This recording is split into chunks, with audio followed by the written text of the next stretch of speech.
सारी अभी नहीं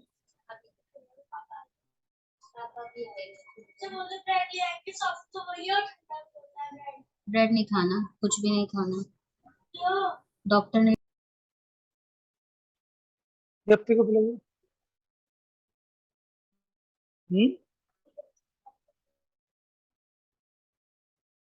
कैसे शेयर करें तो मेरा डेस्कटॉप पे है। पहले वो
थैंक यू। आवाज आ रही है? आ रही है। ठीक है, चलिए आगे पढ़ना स्टार्ट करते हैं।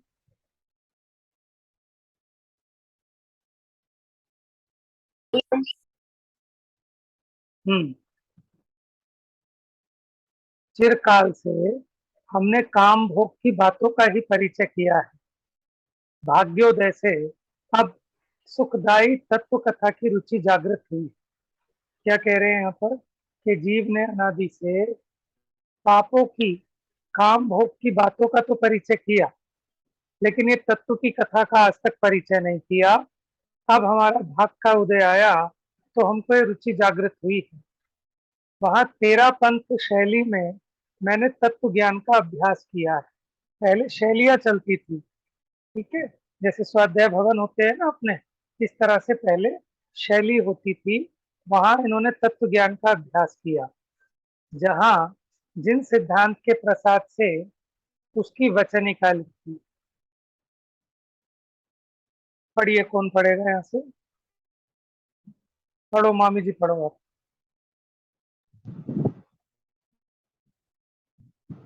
राग, द्वेष, घमंड आदि के वशीभूत होने से हम दोष रहित गुणों को कैसे धारण कर सकते हैं? ऐसा निर्णय करके ज्ञानी जन दयापूर्वक अविकार में रहें। यदि इसमें कुछ हीनाधिकता हो तो मेरा इस प्रार्थना पर ध्यान देते हुए, अपनी उत्तमता को धारण करते हुए पंडित लोग इसे सुधार लें। इसे सभी बाँचिए, पढ़िए, पढ़ाइए, सुनिए, तत्वार्थों को जानिए, मनन करिए, सभी मिलकर अति प्रीति पूर्वक इन्हें प्रसिद्ध करिए। सत्पुरुषों का यही स्वभाव होता है। इसमें हीनाधिक अक्षर देखकर, मुझे अल्प बुद्धि बालक जानकर गुणी पुरुष मुझे क्षमा करें, मेरा हास्य नहीं करेंगे। देखिए, यहाँ पंडित जी ने अपनी लघुता स्पष्ट की है कि मैं कोई राग द्वेष घमंड के वशीभूत होकर इसकी रचना नहीं कर रहा। अगर इसमें कोई हीना दिखता हो तो जो सज्जन है वो तो गुणों को ग्रहण करें, ठीक है ना, और इसमें कोई कमी हो तो उसको दूर करें, ठीक है। मेरा हास्य नहीं करेंगे, मुझे क्षमा करेंगे जो सज्जन होंगे। आगे देखिए।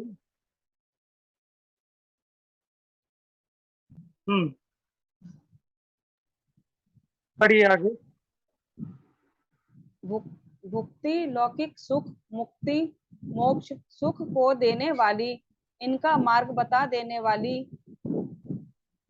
अथवा भुक्ति विषय वासनाओं से मुक्ति, छुटकारा दिलाने वाली हे जिनवाणी भगवती, तुम्हारे सेवन से, अध्ययन मनन चिंतन से मेरा जीवन सदा सुख में अविकारी बना रहे। इस आयु के 42 वर्ष तो सुख पूर्वक बीत गए हैं। शेष आयु भी तुम्हारी शरण से सुख पूर्वक व्यतीत हो, यही भावना है। शेष रहे प्रत्येक भाव में यह जैन धर्म ही मुझे शरण रहे, क्योंकि इस जिनवर धर्म बिना अन्यत्र कहीं भी मेरा कल्याण नहीं है। देखो यहाँ जिनवाणी माँ का उपकार ज्ञापित किया है कि 13 वर्ष की उम्र से वो लग गए थे और वो कह रहे जिनवाणी की शरण में मेरे 42 वर्ष सुख पूर्वक बीत गए और आगे भी अगर जिन धर्म का शरण रहेगा, जिनवाणी की शरण रहेगी तो आगे भी सुख पूर्वक व्यतीत होंगे। शब्दों के उच्चारण पढ़िए पढ़िए। शब्दों के उच्चारण और अक्षर में पुद्गल के विकार, स्याही, पत्र, पृष्ठ, लेखनी भी पुद्गल द्रव्य में तथा जीव की इच्छा का निमित्त पाकर इसके प्रदेशों में होने वाली हलन चलन रूप क्रिया, ग्रंथ रचने संबंधी मोह के विकार में राग, इन सभी का एक साथ एकत्रित हो जाना ग्रंथ रचना का कारण है। वास्तव में ये सभी पुद्गल में हैं, जीव के लिए कहाँ ये सभी शोभा देते हैं। अतः हे पंडित जनों, ग्रंथ करने का अभिमान छोड़ दो और अब भला करने वाले अपने चेतना रूप का वेदन करो। देखो पंडित जी क्या कहते हैं, ये जो शास्त्र की रचना है ये हमने नहीं की, हमारी तो सिर्फ इच्छा लगी और इच्छा भी वो मोह के उदय से।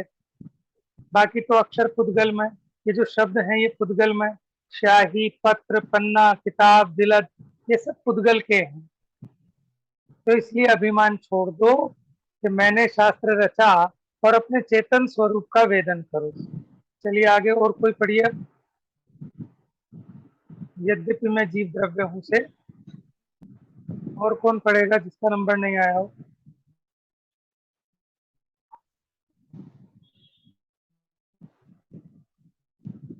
पढ़ो मम्मी पढ़ो, अनम्यूट करो पहले।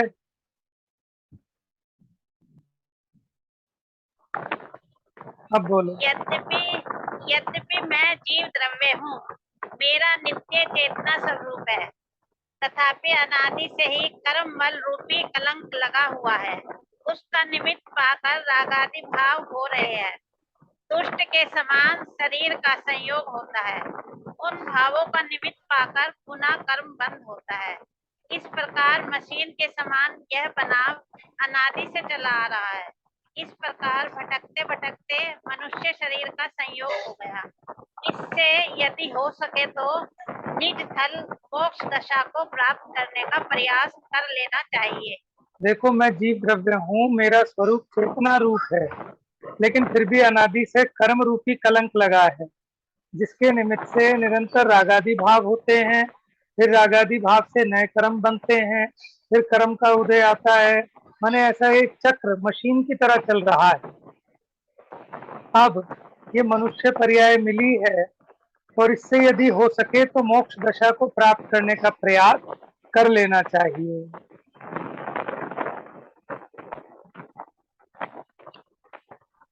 आगे पढ़ो।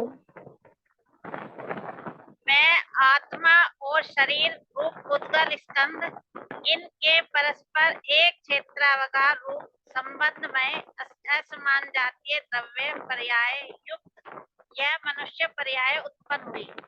माता के गर्भ में इसके सुंदर पूर्ण व्यवस्थित सभी अंग हो गए। बाहर निकलकर जब यह प्रकट हुई तब संपूर्ण कुटुंब इकट्ठा हो गया। उन्होंने हर्षित होकर चेतन दास नाम रख दिया। सभी मुझे इस नाम से कहने लगे। अपना समय व्यतीत करते हुए यह पढ़ने लगी। इसमें जो यह देखने जानने वाला है वह मैं जीव द्रव्य हूँ। मैं अनंत गुणों का स्वामी, एक अनादि अनंत अरूपी आत्मा हूँ। कर्म का निमित्त पाकर इसमें जो दुखदायी रागादि भाव हो रहे हैं वे मेरे औपाधिक भाव है। इनके विनाश में मैं शिव का राजा हूँ, सिद्ध पद प्राप्त कर लूंगा। देखो जन्म कब होता है अपना? जन्म कब होता है कि जब माता के गर्भ में आए, वास्तव में तो तभी जन्म हो गया। लेकिन संसार के लोग जब गर्भ से बाहर आते हैं तो वो कहते हैं कि जन्म हुआ, तब उसका नाम रखते हैं। ठीक है ना। जैसे मान लो आज अगर आपकी आयु 40 साल है तो आप 40 साल के नहीं है, 40 साल प्लस 9 महीने, 9.25 महीने, 8 महीने, जैसा जिसका हो, इतनी आपकी आयु है, वहां से काउंट होती है। लेकिन बाहर में दिखता है, लेकिन जन्म तो हो ही चुका है पहले ही माँ के पेट में, अंगोपांग पूरे हो गए, तब ये बाहर आता है, तब इसका नाम रखा जाता है और शरीर से इसकी पहचान की जाती है। लेकिन अपने को विचारना चाहिए कि इसमें जानने देखने वाला तो मैं हूँ, और कर्म के निमित्त से जो रागादि भाव हो रहे हैं वो औपाधिक भाव है। अगर उन औपाधिक भाव का मैं अभाव करूं तो मैं शिव पद का राजा हूं, मैंने सिद्ध दशा को प्राप्त करूंगा। अब आगे बताएंगे वचन आदि लिखना आदि क्रियाएं ये सब पुद्गल की हैं, मैंने तो इसमें सिर्फ इच्छा रूप अपना राग किया है। पढ़िए। वचन आदि लिखना आदि क्रियाएं, वर्णादि इंद्रिय मन, ये सभी पुद्गल के खेल परिणमन है। इनसे हमारा मेल संबंध नहीं है। रागादि और वचनादि का परस्पर घनिष्ठ निमित्त नैमित्तिक कारण कार्य बना है। अतः विवेकहीन, अंधे या नेत्र रहित व्यक्ति इन्हें पृथक पृथक नहीं देख पाते हैं। इस शास्त्र लेखन में ज्ञान और राग तो मेरा मिला है, लिखना करना ये शरीर का मिला है। जिससे कागज पर स्याही से अर्थ को प्रकाशित करने वाले अक्षरों के आकार लिख गए, इस प्रकार यह महान पुस्तक तैयार हो गई। समझदार इससे अर्थ को जान ले गए। देखो इसमें मेरा क्या है, ज्ञान और राग तो मेरा मिला है, बाकी सब ये पुद्गल की रचना है। आगे पढ़ो। यद्यपि यह पुस्तक पुद्गल का स्कंद है, तथापि द्रव्य शुद्ध रूप होने से श्रुत ज्ञान में कारण है। धर्मानुरागवश इसका अभ्यास करने से शुभोपयोग का प्रकाश होता है। मोहादि पाप हीन होते हैं, जिससे अपना प्रताप प्रकट होता है।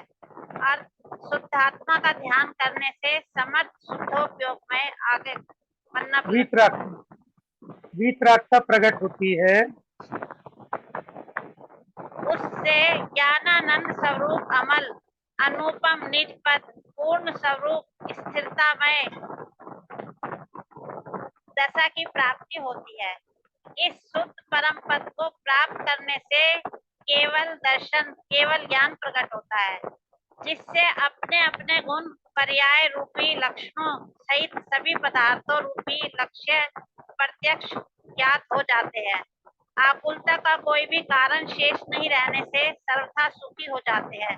प्रकट होने के बाद यह अव्ययबाद सुखमय दशा सदा बनी रहती है, कभी भी अन्य दशा नहीं होती।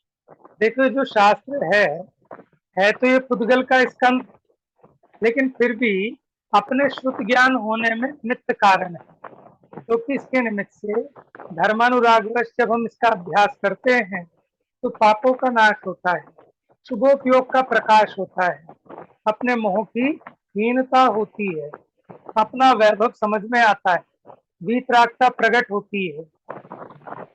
फिर इसी से, इसके अभ्यास से ये जीव जब अपने स्वरूप को पहचान कर अपने स्वरूप में लीन होता है तो केवल ज्ञान का प्रकाश होता है, आनंद सुख उत्पन्न होता है, और फिर सिद्ध होता है तो अव्ययबाद सुख होता है। चलिए कोई और पढ़िए।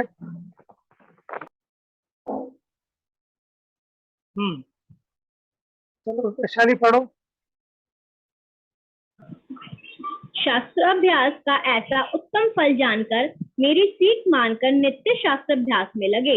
हमने शास्त्राभ्यास का सुखकारी फल कुछ प्राप्त किया है, अब इसी का विस्तार संपूर्ण सुखमय होगा। शास्त्राभ्यास में अति प्रीतिपूर्वक अधिक उत्साह बढ़ा, जिससे अर्थ का अवगाहन कर भाषा में शास्त्र किया, टीका लिखने का प्रयत्न किया। अपना कार्य संपूर्ण हो जाने पर उपकारी का उपकार मानना चाहिए। अतः इस अवसर में गुरु महाराज की वंदना करता हूँ। प्रारंभ और अंत में मंगल करने से हितकारी कार्य होते हैं। अतः मंगल में सारभूत पंच परम गुरुओं को हमारा नमस्कार है। देखो जिनवाणी को नमस्कार किया, फिर गुरुओं को नमस्कार किया, और इन्होंने क्या कहा कि जब हमने शास्त्राभ्यास में अति प्रीतिपूर्वक उत्साह बढ़ा तो हमने क्या किया कि उसके विशेष रहस्य भाषित हुआ उसके बाद इस शास्त्र की हमने टीका लिखी है। आगे देखिए, पढ़ो वैशाली।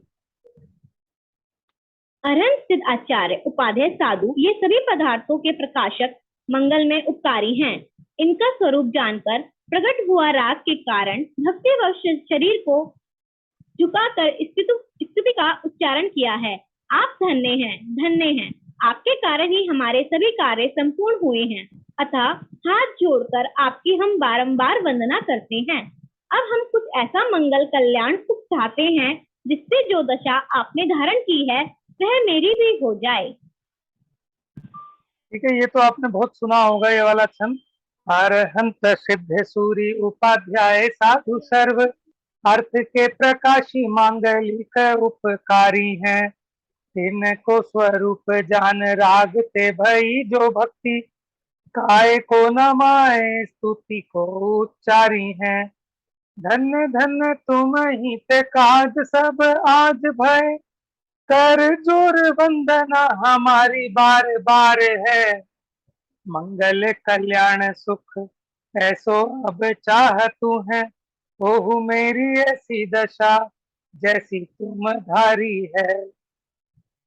ये मंगलाचरण किया। आगे अब कौन पढ़ेगा? पूनम आ जाओ। द्रव्य कर्म। द्रव्य कर्म, भाव कर्म, नौ कर्म से रहित शुद्धात्मा रूप समाचार के गुणों का कथन करने में सुरगुरु बृहस्पति की भी सामर्थ्य नहीं है। इसके आश्रय से रागादि मल धुल जाते हैं, अतः इसकी ही शरण सदा रखो। जिनवानी से मेरी यह विनती है, अर्थात मेरी यह भावना है कि मरण समय वेदना नहीं हो, आत्माराधना की शरण पूर्वक मुझे परलोक की प्राप्ति हो। अज्ञानतावश अपरंपार अनंत बार बाल मरण किया है। अब आराधना की शरण से मेरा सारभूत समाधि पूर्वक ही मरण हो। देखो यहाँ क्या कहा कि शुद्धात्मा कैसा है? द्रव्य कर्म, भाव कर्म, नौ कर्म से रहित, उनके गुणों का कथन करने में सुरु गुरु, सुरु माने जो देवताओं के गुरु हैं, लौकिक में बृहस्पति कहते हैं, माने हमारे यहाँ तो गणधर है एक तरह से देखा जाए, तो उनकी भी सामर्थ्य नहीं है कि शुद्धात्मा के गुणों के कथन का पार पा सकें। और उस शुद्धात्मा के आश्रय से रागादि नष्ट हो जाते हैं। जिनवाणी से मेरी यही विनती है कि मरण समय वेदना ना हो। और वेदना कब नहीं होगी? कि जब आत्मा आराधना होगी, अज्ञानता का नाश होगा। अब तक अनेक बार मरे, लेकिन उसका नाम है बाल मरण। बाल मरण का मतलब होता है बचपन में ही मर जाना है। बाल मरण माने अज्ञान दशा में ही मरण हो गया, ज्ञान प्राप्त नहीं किया, उसको कहते हैं बाल मरण। और जो केवल ज्ञानी भगवान का निर्वाण होता है उसको कहते हैं पंडित मरण। समझ में है? अज्ञानी के मरण को बाल मरण। इस प्रकार दशाध्याय रूप तत्वार्थ सूत्र, दूसरा नाम मोक्ष शास्त्र की तत्वार्थ सार नामक टीका वचनिका समाप्त हुई। ओम नमः। जलम रक्ष स्थलम रक्ष रक्ष शिथिल बंधनम मूर्ख हस्ते न दातव्यम एते पुस्तक रक्षणे। तो इस पुस्तक की जल से रक्षा करना, थल से रक्षा करना, शिथिल बंधन से रक्षा करना कि इसकी बाइंडिंग ना खुल जाए। इस पुस्तक शास्त्र की रक्षा के लिए इसे मूर्ख के हाथ में नहीं देना, क्योंकि मूर्ख व्यक्ति इसको संभालना नहीं जानता। ये तो इतनी अच्छी बाइंडिंग अब हो गई, जब उन्होंने लिखी होगी तब इतनी बढ़िया कहाँ छपती होंगी। हस्तलिखित प्रतियां होती थी, कागज भी बड़ी हल्की क्वालिटी का होता था। इस प्रकार मिति चैत्र शुक्ला दशमी विक्रम संवत 1970 और वीर निर्वाण संवत 2439 दिन बुधवार, अंग्रेजी की तारीख 16 अप्रैल 1913 को पंडित लालूमल जी के शिष्य चेतन दास ने यह वचनिका रामपुर के पंचायती जिन मंदिर जी में बैठकर लिखी है। ये तो इन्होंने अपनी भूमिका बताई थी, अपनी बात की चेतन दास जी ने।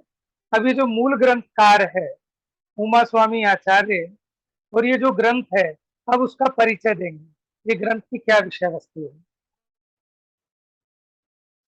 5 मिनट और पढ़ते हैं अभी। मंदिर में होगा ना? हाँ, मंदिर में होगा 5 मिनट बाद। चलिए, ये पढ़िए आगे। तत्वार्थ सूत्र कर्तारम गृध्यतिच्छोप्रलक्षितम वंदे गणेन्द्र संजातम मोमा स्वामी मुनीश्वरम। पढ़िए, कौन पढ़ेगा? पढ़ो, पूनम पढ़ो। कम से कम लिखकर अधिक से अधिक प्रसिद्धि प्राप्त करने वाले आचार्य ग्रंथ पिच्छ उमा स्वामीकृत तत्वार्थ सूत्र मोक्ष शास्त्र ग्रंथ से जैन समाज जितना अधिक परिचित है, उतना ही उनके जीवन चरित्र से अपरिचित है। आपके संबंध में इतना ही ज्ञात है कि आप श्रीमद कुंद कुंदाचार्य के पट्ट शिष्य थे तथा प्रथम शताब्दी के उत्तरार्ध और द्वितीय शताब्दी के पूर्वार्ध में अपनी वीतरागता विद्वत्ता से भारत भूमि को अलंकृत कर रहे थे। आपका नाम पूर्ण प्रामाणिक आचार्यों की परंपरा में आचार्य कुंद कुंद देव के समान अग्रगण्य और सर्वमान्य है। आपके द्वारा रचित एकमात्र ग्रंथ तत्वार्थ सूत्र संस्कृत भाषा का तथा गद्य शैली का वर्तमान युगीन सर्वप्रथम ग्रंथ है। देखो, इसमें आपको एक तो ये बात समझ में आई, कम से कम लिखकर अधिक से अधिक प्रसिद्धि पाई है उमा स्वामी आचार्य ने। सिर्फ एक इकलौता ग्रंथ लिखा है, तत्वार्थ सूत्र। ये संस्कृत का पहला ग्रंथ है, ठीक है ना? आगे पढ़ो, पढ़ो। प्रस्तुत ग्रंथ जैन धर्म संबंधी सभी संप्रदायों को एक समान प्रामाणिक रूप में मान्य है। जो महत्व वैदिक धर्म में गीता का, क्रिश्चियन धर्म में बाइबल और मुस्लिम धर्म में कुरान का है, वही महत्व जैन धर्म में इस तत्वार्थ सूत्र मोक्ष शास्त्र का है। सर्वमान्य होने से तथा संक्षेप में जैन दर्शन की समग्र जानकारी कराने वाला होने से यह ग्रंथ जैन समाज द्वारा संचालित समस्त परीक्षा बोर्डों के पाठ्यक्रम में रखा गया है तथा समस्त जैन विद्यालयों में पढ़ाया जाता है। पढ़ो, आगे पढ़ो। भैया आगे का नहीं दिखाई दे रहा। इस ग्रंथ का मूल नाम? इस ग्रंथ का मूल नाम तत्वार्थ प्रतीत होता है। सूत्र शैली में रचित होने के कारण यह तत्वार्थ सूत्र नाम से प्रसिद्ध हो गया लगता है। जयधवल में सूत्र का लक्षण इस प्रकार प्रतिपादित है। देखो, षटखंडागम ग्रंथ है अपना। षटखंडागम ग्रंथ के जो 6 खंड हैं, उन पर धवला, जय धवला, महाधवला आदि टीकाएं हुई। तो जो जय धवल टीका है, उसमें सूत्र का अर्थ बताया कि सूत्र किसको कहते हैं, और ये याद करने जैसा है। ये सूत्र देखो, इसका नाम तत्वार्थ प्रतीत होता है और सूत्र शैली में लिखा गया, इसलिए इसका नाम पड़ गया तत्वार्थ सूत्र।